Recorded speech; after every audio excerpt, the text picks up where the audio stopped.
In this video, you will learn 3 ways of using AI coding assistants so you can become a smarter, faster and safer software developer. But first, the world is in turmoil. New technologies are threatening the world order. Uproar and discontent is spreading among workers, and some have already lost their jobs. Am I going to lose my job as well? Am I becoming outdated? Is power being gathered in the hands of just a few? Yet, there is so much potential, but nobody really knows where this is going yet. The way ahead is uncharted, uncertain, and unclear. As all of you have realized by now, I am of course talking about the late 1700s British textile industry and the introduction of new machinery. This machinery produced textiles faster, cheaper, and with fewer workers. Uncertainty about the future and fear for their jobs resulted in many groups turning to sabotaging these machines, the most famous of them being the Luddites. And thankfully, this rage against the machine triumphed, which is the reason today all clothes are still handmade and sweaters are available for a measly $1,000. Sorry, wrong timeline.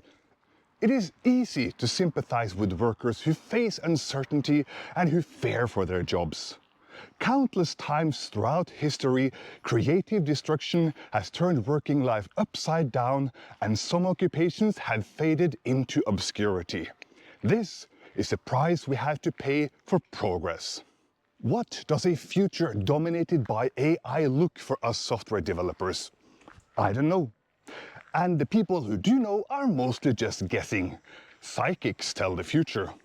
But what we do know is that AI offers tremendous new opportunities and that you must adapt to these new technologies. This is the second video in a 4-part series on AI coding assistants.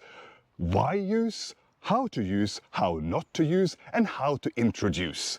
Links to the other videos are found exactly where you expect them to be. In this video, you will learn 3 ways of using your new AI superpower, and in the end, we'll establish the golden rule for using AI coding assistants. Superpower number 1, using AI to learn. The application that you are working on right now has probably been around for many years.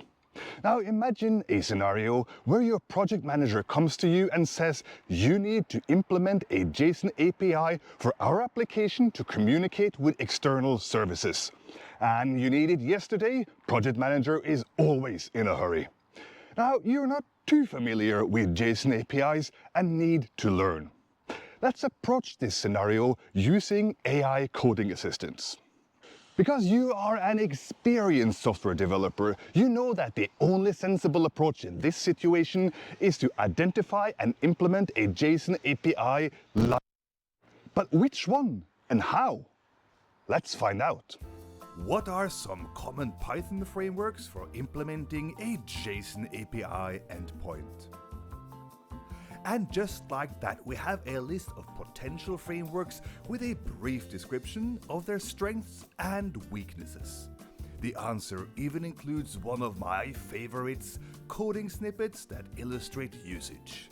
And if you would like to dig deeper into any of the frameworks before deciding, you can choose to ask follow-up questions.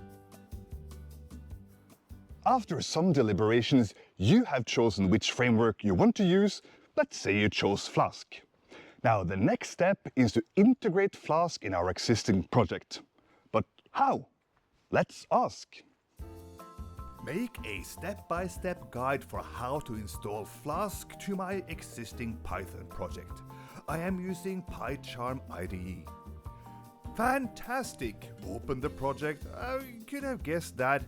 We now have a step-by-step guide tailored to the exact coding scenario we are facing.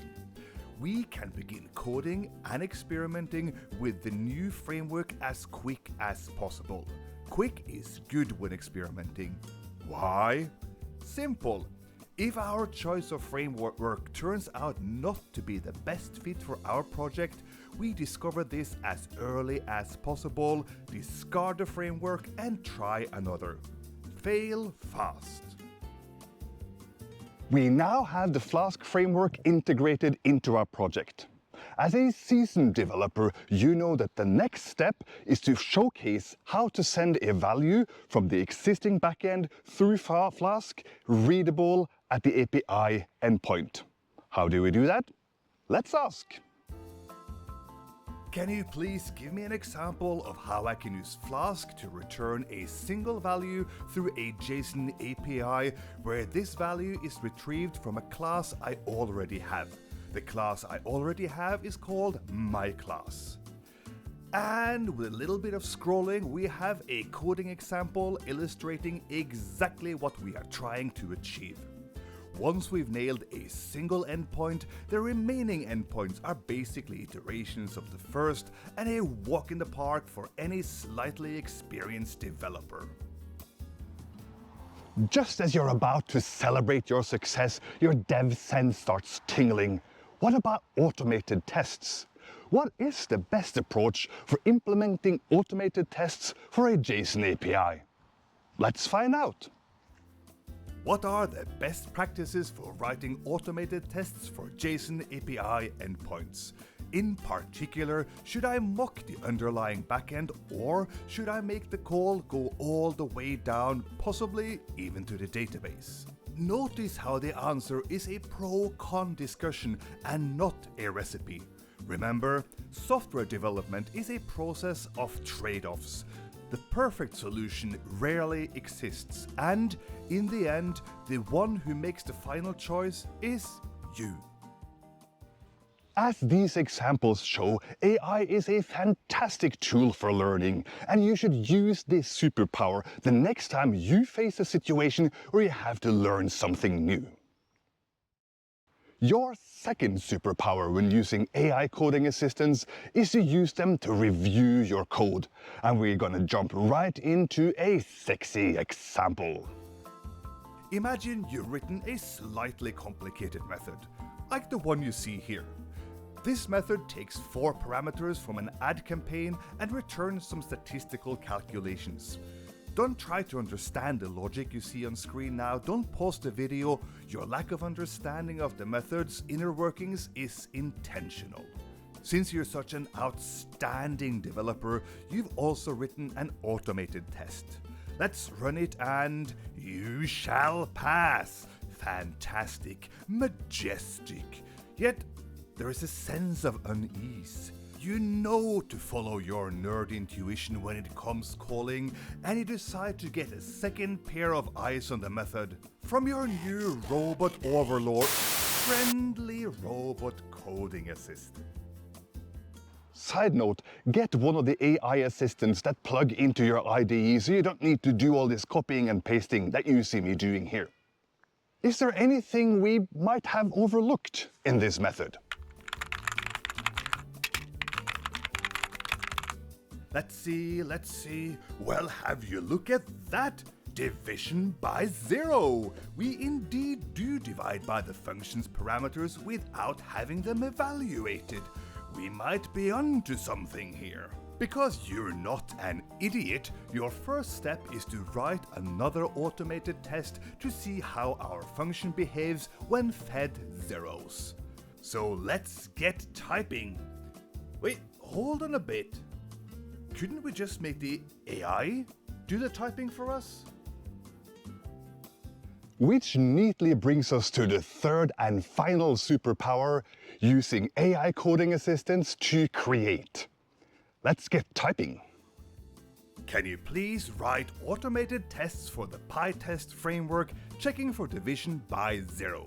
I only need the code, no explanation. Let's see, this parameterized test seemed to check for divisions by 0.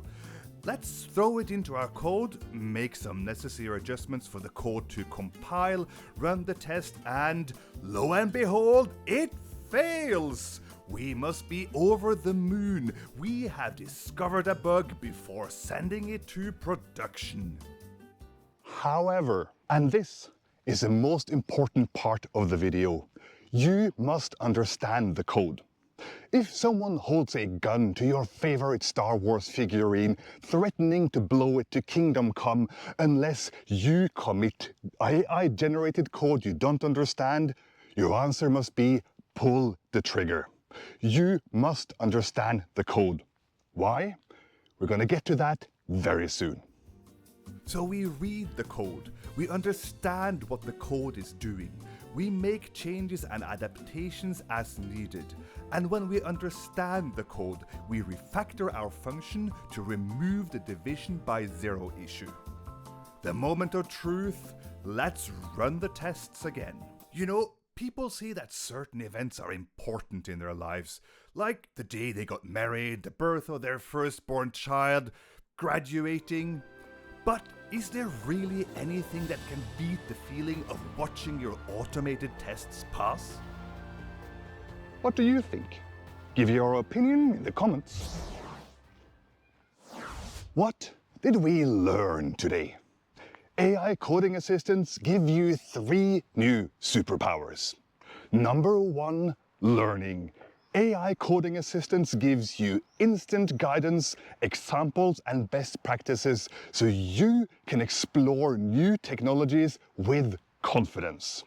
Number 2, review.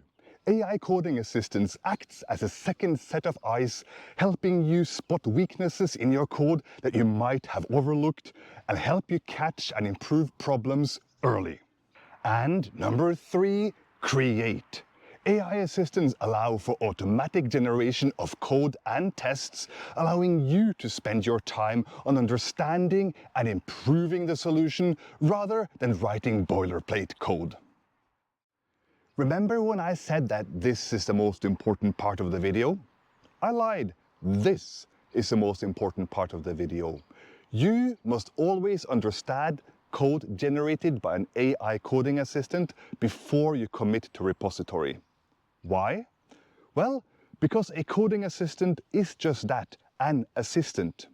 You are responsible for the code. If you commit code to repository that you don't understand, you are dodging your responsibility as a software developer. So let it henceforth be known the golden rule of using AI coding assistants: you are the developer. I have shown you the tip of the iceberg on how to use AI coding assistants to learn, to review, to write code so you can become an even better software developer. And it's up to you from here on. Use what you've learned, expand upon it, be even better, and become the greatest version of yourself.